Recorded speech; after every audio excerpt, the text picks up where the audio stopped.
And a dieter's dream or deadly decision. Tonight, a Channel 4 exclusive on the true power of ephedra. Tonight at 6 on Channel 4 News. Coverage you can count on. Terror attack. Multiple explosions rock a Western housing complex in the Saudi Arabian capital one day before Secretary of State Powell is due to arrive there. Weapons hunt. Iraq's notorious Dr. Germ is in custody, and the search for weapons has some success, but no smoking guns. Homeland Security, a huge disaster drill looking for weaknesses in the system. But tonight, an NBC News exclusive. The ingredients for a dirty bomb right here at home, available and unsecured. And the fleecing of America. Education funds stolen, spent on cars, computers, fancy phones, and more. Has the government cleaned up its act? From NBC News World Headquarters in New York, this is NBC Nightly News with Tom Brokaw. Good evening. It is now early Tuesday morning in Saudi Arabia, and tonight authorities there and also in this country are trying to cope with what appears to be a major terrorist attack in the capital of Riyadh. The target was a housing complex that is home to many Westerners, including Americans. Massive explosions went off just hours before Secretary of State Powell is due to arrive in the Saudi capital as part of his Middle Eastern peace campaign. We're going to begin with that story tonight, and NBC Jim Miklashevsky at the Pentagon now. Jim?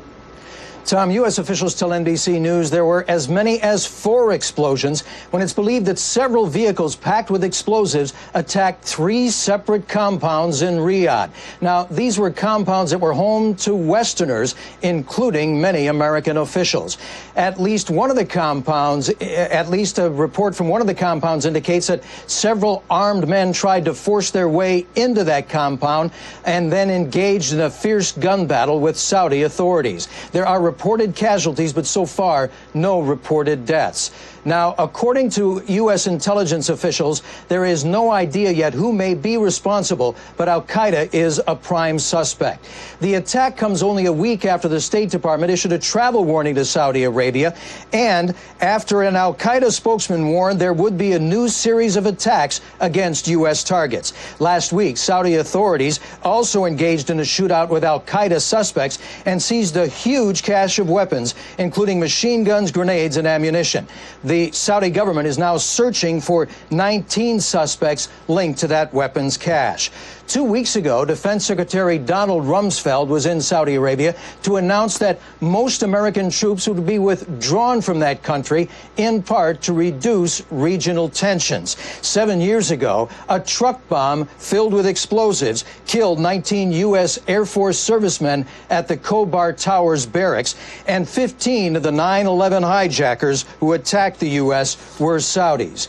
U.S. officials also report tonight there has been a high level of chatter recently, intercepted radio and television and telephone talk between terrorist suspects, but there was no indication about where or when they may attack. This episode in Riyadh tonight, however, clearly appears to be at least one of their targets. Tom. Thanks very much, NBC Jim Miklashevsky at the Pentagon tonight. Now to Iraq, and the United States is finding it was in many ways easier to defeat the Iraqi military than organize the country in the post-war period. Tonight, the administration's new man on the job is in Baghdad, just in time to get some good news. One of Saddam's most notorious scientists is in custody, a woman called Dr. Germ, and a mobile lab is looking more and more like a major find in the search for weapons of mass destruction. We have 2 reports. We'll begin with NBC Jim Avila in Baghdad. We have also a key arrest in Baghdad. Iraq's first lady of biological warfare, so tied to Saddam Hussein's military disease program, she was dubbed Dr. Germ. Rehab Taha, now in U.S. custody. Unlike Mrs. Anthrax, Huda Saleh Mahdi Amash, arrested a week ago, Dr. Germ is not on the most wanted list, but both women are believed to have inside knowledge about alleged weapons of mass destruction, including this abandoned and looted trailer found by the 101st Airborne next to a missile factory. Military experts say this lab and 2 others like it may be the most significant WMD findings of the war. There it is. We turned the corner and wow. A mobile lab capable of manufacturing anthrax or botulism from the back of a truck, with equipment manufactured as late as 2003. Former UN Chief Weapons Inspector David Kay, now an NBC News analyst, went over the lab firsthand. This is a compressor. You want to keep the fermentation process under pressure so it goes faster. This vessel is the fermenter. You took the nutrients, think of it sort of as a chicken soup for biological weapons. You mixed it with the seed stock, which came from this gravity flow tank up here into the fermenter, and under pressure with heat, it fermented. The other 2 mobile labs are secured here at the Baghdad airport. They're said to be in better condition. Military intelligence officers have visited the factory where they're made and now believe there are 8 mobile labs in country. Military inspectors say these labs look very similar to those in the UN presentation made by Colin Powell before the war. And according to Kay, any claims they had any legitimate use makes little sense. Literally, there's nothing else you would do this way on a mobile facility. It is it. The suspected germ factories on wheels now in U.S. custody, but military, chemical, and biological inspectors are still searching for the weapons they can make. Test results for all 3 should begin to come in by the end of the week. Jim Avila, NBC News, Baghdad. I'm Jim Masada in Baghdad, where 5 site survey teams, or SSTs, are on the hunt. About 130 elite military men and women, all trained chemists, biologists, or engineers, with a crucial role, assessing where to search for Saddam Hussein's alleged weapons of mass destruction. It's a dirty, often dangerous, and always high-pressure job. But so far, after more than 100 missions, chosen from both an official list of top priority sites and from local tip-offs, the teams have found nothing to report. It could have been hidden, it could have been transferred to other countries. The regime had a long time to hide its tracks. The latest target, a suspicious underground facility, perhaps a bioweapons lab north of Baghdad. But looters are already on the scene, a big problem as they often steal or destroy key clues. SST-5 clears out the looters and begins its detective work. It's a maze down here.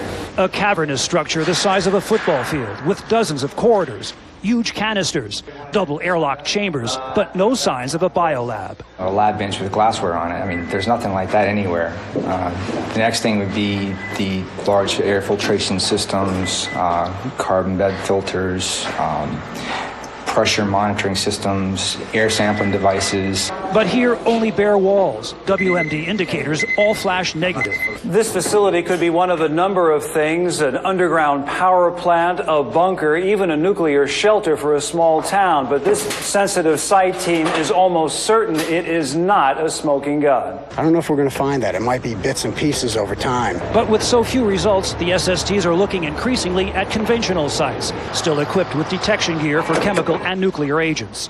We have not been used from that capability yet. Right. Thank God. There's nothing going on here. Empty-handed, Harrington's team moves to the next site, frustrated, but still hoping for a breakthrough. Jim Masada, NBC News, Baghdad. At the same time, the Bush administration is searching for a more effective way to bring some order to Baghdad and throughout Iraq. The first team sent in to do the job is on its way home, and the new man arrived today. NBC's Andrea Mitchell tonight on the big challenges facing Paul Jerry Bremer.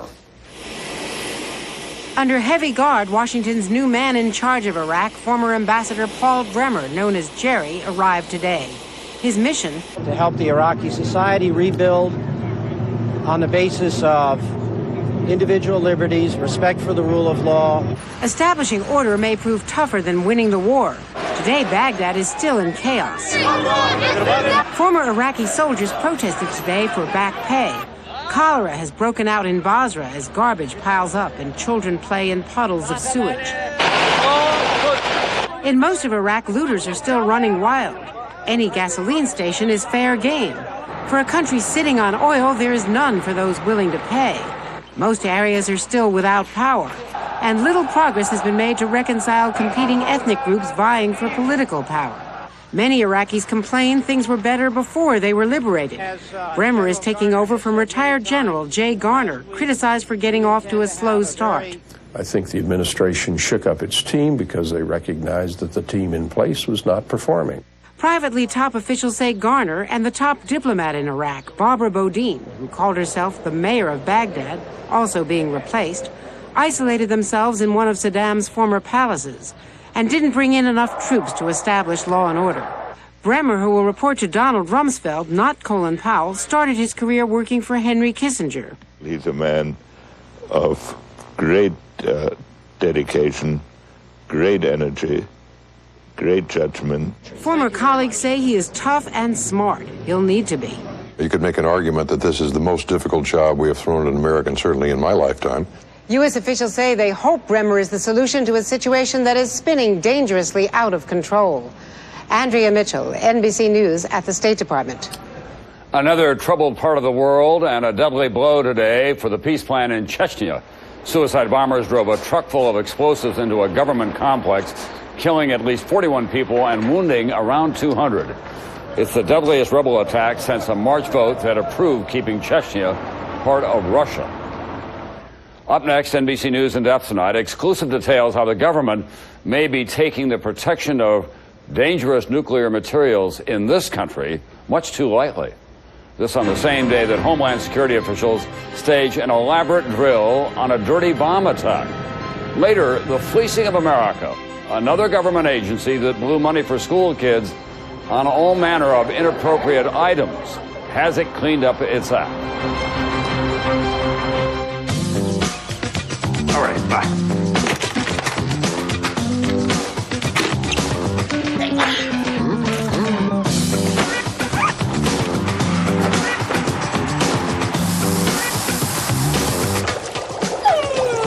Looking for really tough virus protection? Switch to MSN8. Sign up now and get virus protection that automatically scans your email, plus 2 months free. It's better with the Butterfly. Go to MSN8.com today. I love nature. Except when it stops. You're constipated.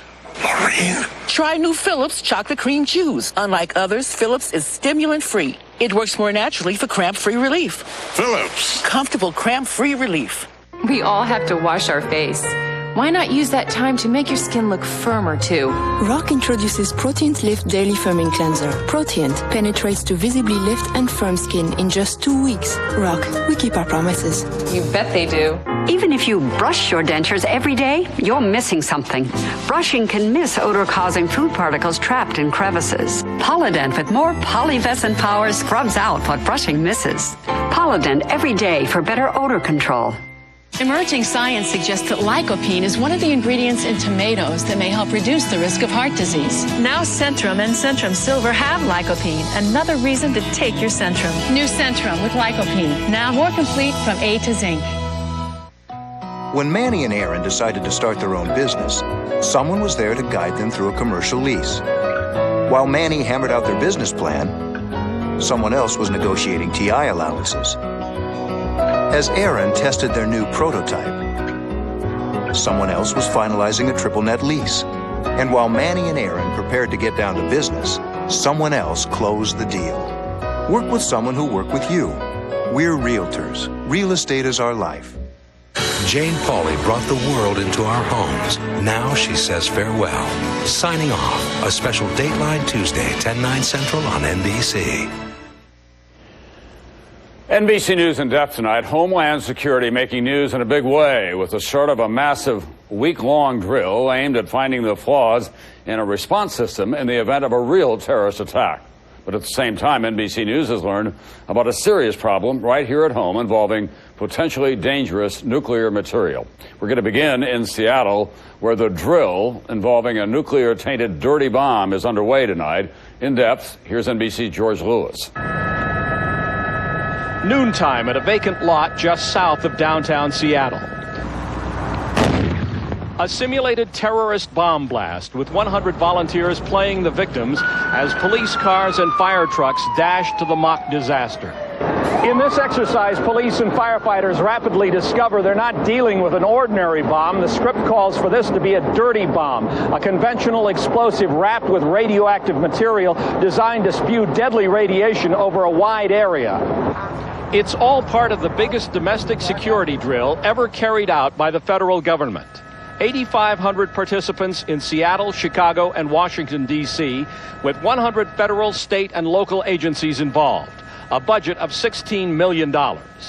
Washington's governor is quick to reassure the public this is just a drill. That there is currently no specific credible threat of any terrorist attack but the time to test is before such a threat arises. Starting tomorrow, Chicago joins in the exercise with hundreds of victims of a simulated biological attack, pneumonic plague flooding local hospitals. We recognize that the public health system in this country may not be able to handle the surge capacity. Let's test the parameters, let's push the envelope, see how far we can go with it, and then how do we go about fixing that problem. 3 years ago, a similar but smaller exercise in Denver uncovered huge problems of communication among government agencies. This time, officials think they're doing a better job. We're very much on target, and our first responders in particular are performing in an exemplary fashion. In coming days, hundreds of evaluators watching this week's exercise will report just how ready the U.S. is to face a real attack. George Lewis, NBC News, Seattle. Now to an NBC News exclusive tonight, raising serious questions about how the Department of Energy is securing the very materials that could be used to make a real dirty bomb right here at home. NBC senior investigative correspondent is Lisa Myers. Inside these rusty canisters, enough radioactive americium and beryllium for terrorists to build a significant dirty bomb. Texas authorities seized them just last month from a private firm, fearing they'd fall into the wrong hands. Several U.S. businesses and universities concerned over security tell NBC News they have repeatedly asked the U.S. Department of Energy to take leftover radioactive material, only to be told no. The Department of Energy, at least, has not gotten the lessons of 9/11. The lesson of 9/11 is that terrorists may come to our shores and collect the instrument of their terror here. A new report by congressional investigators obtained by NBC News paints an alarming picture of the Energy Department's failure to secure radioactive waste. It finds the department has not yet recovered almost 4,400 sources of radioactive material it knows of, including enough plutonium-239 to make 2 crude nuclear bombs. And the department does not even know how many more potentially dangerous materials are out there. Anyone, including terrorists, may be able to obtain them. Fairly easily. Fairly easily, yes. Senator Daniel Akaka says the lack of action is appalling. The report concludes that securing these materials is not a priority for the Energy Department and not even fully funded. Energy Department officials declined to be interviewed, but said they've recovered more than 6,000 sources of radioactive material in the last 2 years and have enough money to do the job. Still, many universities are stuck with dangerous materials. We shouldn't be asked to hang on to a source at a university that could potentially pose a security risk. The report also charges the Energy Department has made zero progress in building a permanent disposal site for these radioactive materials, which it was ordered to do 17 years ago. Lisa Myers, NBC News, Washington. Coming up, a ruling that could change what you can take on board a plane, including your own weight. Hey, I guess somebody's had a busy day today. Well, make sure back pain doesn't cramp your schedule tomorrow. Grab a Thermacare air-activated heat wrap before you hit the sack. It gets warm and stays warm, deeply relaxing tight muscles, so circulation flows in, helping pain flow out.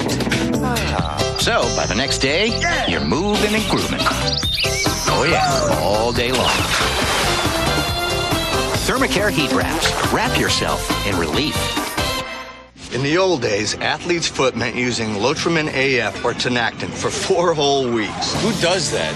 Today, Lamisil AT kills the fungus with just 1 week's use. And keeps you athlete's foot free for 3 months. Lamisil AT. There's no better way to cure athlete's foot.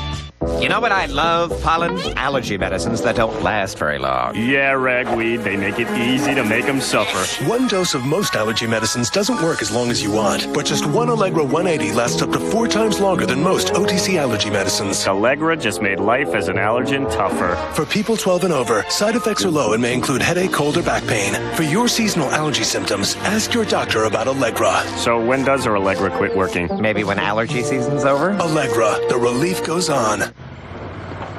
Recently, all the winners of the Car and Driver Best Pickup Award got together for a little reunion.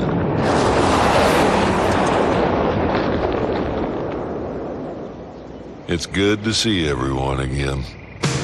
Silverado, the 3-time winner, the only winner of Car and Driver's Best Pickup Award. Silverado, the truck from Chevy. The most dependable, longest-lasting trucks on the road. Post-shredded wheat is rich in whole grains and can help reduce your risk of heart disease.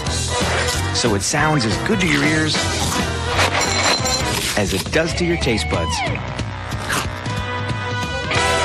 In national taste tests, more families preferred the taste of Casey Masterpiece Original Barbecue Sauce over Kraft Original. So, when given a choice,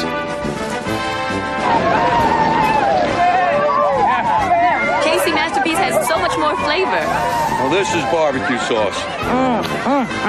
Awesome! Casey Masterpiece Barbecue Sauce. When it comes to taste, it's the real winner.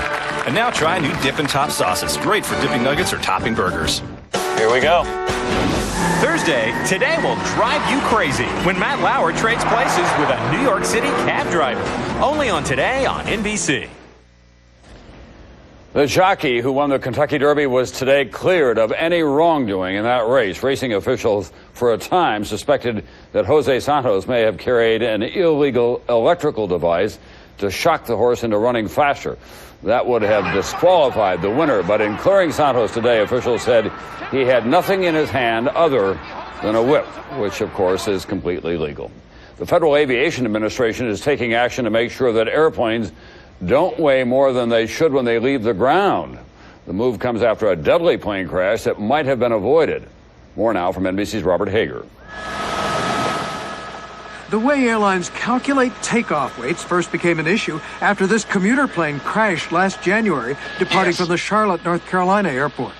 NBC News has learned that next week, investigators will say it was over its weight limit, although that alone may not have been enough to cause the crash. Just today, a harrowing radio transmission of the final call from pilot Katie Leslie was released. We have an emergency for MWest 5480. Seconds later, the plane began transmitting an alarm indicating it had crashed. Investigators believe a mechanical problem with the plane's tail was the primary cause, but the heavy load, especially extra bags added just before takeoff, may have made it worse. So today, after surveying what passengers boarding other planes really weigh, the FAA ordered all airlines to increase the averages they use to calculate maximum takeoff weight. Until now, airlines have assumed the average passenger, combining men and women, weighed 160 pounds in summer, 165 in winter. But after the FAA ordered some airlines to actually ask each passenger what they weighed, or even ask them to step on a scale, they got a surprise. Discovered passengers really averaged 20 pounds more than the 160 to 165 airlines had been using to calculate. Not only that, but carry-on bags weighed an average 25 pounds instead of the previously assumed 20. And check bags weighed more like 30 instead of an assumed 25. Today's order to increase all the figures used to calculate weights, make them more realistic, is not expected to make much difference for larger aircraft, but some airlines flying small planes could face choices now on fully loaded flights, either take off some baggage or some passengers. Robert Hager, NBC News, Washington. On Wall Street today, stocks picked up where they left off on Friday, surging higher. As a result, the Dow was up more than 122 points today. NASDAQ was up more than 21 points on the day. I'll be right back. Don't we need broccoli? I think I need a haircut. Kids who can't wait to go on everyday errands? How are we on gas? Here's why. Bank One introduces Disney's Visa credit card. The new way to turn your everyday spending into magical Disney rewards. Disney's new Visa card. You don't know what I had to do to get here. Only from Bank One. Why suffer through thick glasses of Metamucil for regularity? Try a refreshing change. Pure, natural water with Fibercon caplets. Just as effective as Metamucil, and Fibercon is refreshingly easier to take. Your diabetes looks different when you finally see the big picture. With One Touch Ultra Smart, the meter and electronic logbook in one, you don't just test. You see trends, spot patterns to help you stay in control. New One Touch Ultra Smart. Get the big picture.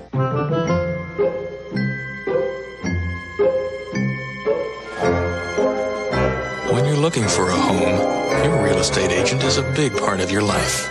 You need someone you can count on. I wish you were closer to a school. RE/MAX agents average more experience and more sales than other agents. Tell us what you want. RE/MAX. Outstanding agents. Outstanding results.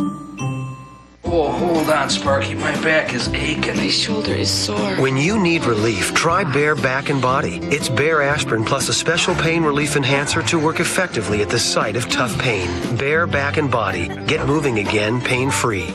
It's awful when you get gas, pressure, and bloating. Don't play games.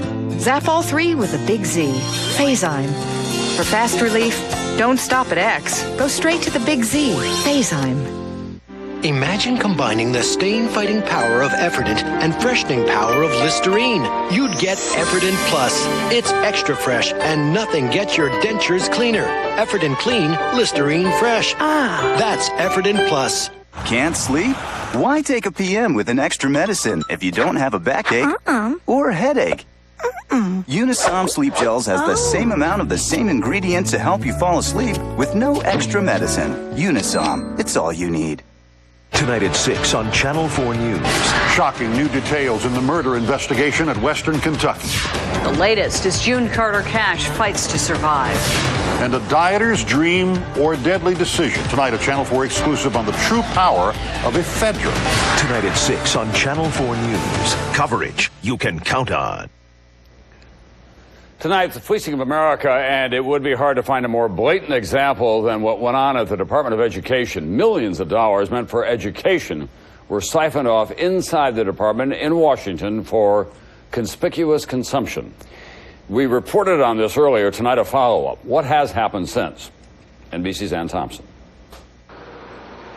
This little red Corvette to the Department of Education is an embarrassing reminder of $450 million in fraud and waste, first detected by this Washington, D.C. area car dealer when two men tried to buy the $48,000 hot rod. Two gentlemen come in, want to pay cash, no negotiations, no credit history, no credit background. Suspicious, he called the FBI, and so began the unraveling of a colossal fleecing of America. Using connections within the Department of Education and almost $2 million earmarked for South Dakota schools, the men and two accomplices bought two luxury SUVs elsewhere and a building, but not the Corvette. Now, 2 years later, the Department of Education says it's cleaned up its act. At a press conference to announce the reforms, Secretary of Education Rod Page played the original story that brought the problems to light. Have a look. You will not believe where hundreds of millions of dollars have been going. Inside the department, investigators found a theft ring using taxpayer funds to buy computers and cell phones for themselves, led by former employee Elizabeth Mellon, who was convicted of theft and conspiracy.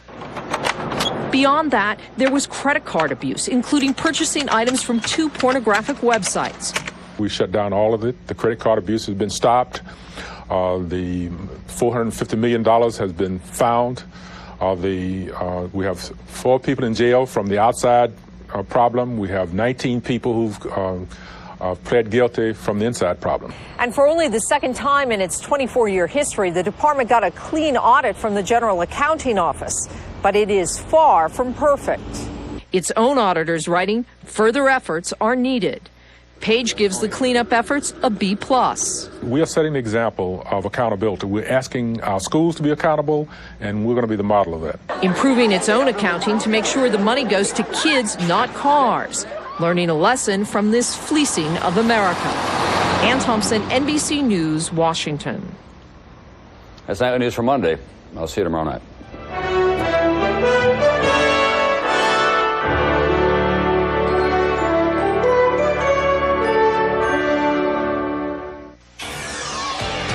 Tonight, a murder suspect, a witness, and now a link to a prominent Middle Tennessee family. New developments in the Western Kentucky dorm deaths. Amid all the rubble, stories of survival from the devastating tornado.